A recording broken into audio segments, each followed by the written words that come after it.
దేశంలో సహజ వ్యవసాయాన్ని ప్రోత్సహించడానికి ప్రధానమంత్రి నరేంద్ర మోదీ వచ్చే వారం ఒక పెద్ద మిషన్ ప్రారంభించబోతున్నారు.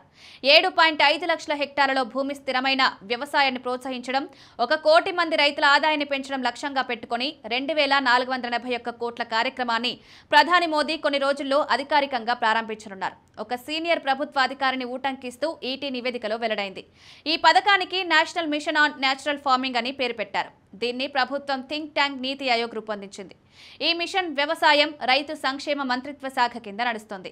ఈ పథకానికి కేంద్ర ప్రభుత్వం 1584 కోట్ల రూపాయల విరాళంగా ఇస్తుండగా రాష్ట్రాలు 897 కోట్ల రూపాయలు విరాళంగా ఇస్తున్నాయి. ఇది ఆగస్టు 23న అధికారికంగా ప్రారంభించనున్నట్లు తెలుస్తోంది. అయితే ఈ కార్యక్రమానికి రైతుల నమోదు ఇప్పటికే ప్రారంభమైంది.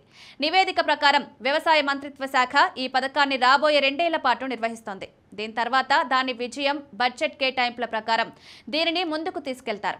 వ్యవసాయ ఖర్చు, రైతుల రసాయన ఎరువులపై ఆధారపడటాన్ని తగ్గించడం ఈ మిషన్ లక్ష్యం. ప్రారంభంలో సహజ వ్యవసాయం ఇప్పటికే ఆచరణలో ఉన్న ప్రదేశాలలో ఈ మిషన్ నిర్వహించనున్నారు. దీనికోసం గ్రామ పంచాయతీల మధ్య 15,000 క్లస్టర్లను విభజించారు. ఆంధ్రప్రదేశ్, ఛత్తీస్గఢ్, కేరళ, గుజరాత్, హిమాచల్ ప్రదేశ్, జార్ఖండ్, ఒడిశా, మధ్యప్రదేశ్, రాజస్థాన్, ఉత్తరప్రదేశ్, తమిళనాడు వంటి రాష్ట్రాల రైతులు ప్రారంభంలో దీని నుండి ప్రయోజనం పొందుతారు. వాతావరణ మార్పు వంటి సవాళ్లను ఎదుర్కొంటూనే రైతుల కుటుంబాలు, వినియోగదారులకు ఆరోగ్యకరమైన ఆహారాన్ని పండించగలిగేలా సహజ, స్థిరమైన వ్యవసాయాన్ని శాస్త్రీయ పద్ధతిలో ప్రోత్సహించడం ఈ మిషన్ లక్ష్యం. ఈ మిషన్ కింద ప్రభుత్వం 10,000 బయో ఇన్పుట్ వనరుల కేంద్రాలను సృష్టిస్తుంది. ఇక్కడ నుండి ఉపయోగించడానికి సిద్ధంగా ఉన్న సహజ వ్యవసాయ ఎరువులు, ఇతర వస్తువులను రైతులకు సులభంగా పంపిణీ చేయవచ్చు. ఇది మాత్రమే కాకుండా రైతులకు సులభమైన, సరళమైన ధృవీకరణ వ్యవస్థను కూడా సిద్ధం చేస్తారు. బ్రాండింగ్ కోసం రైతులకు సాధారణ మార్కెట్ కూడా అందుబాటులో ఉంచనుంది. ఆన్లైన్ పోర్టల్ ద్వారా రియల్ టైమ్ జియో ట్యాగింగ్, ఉత్పత్తుల పర్యవేక్షణ జరుగుతుంది.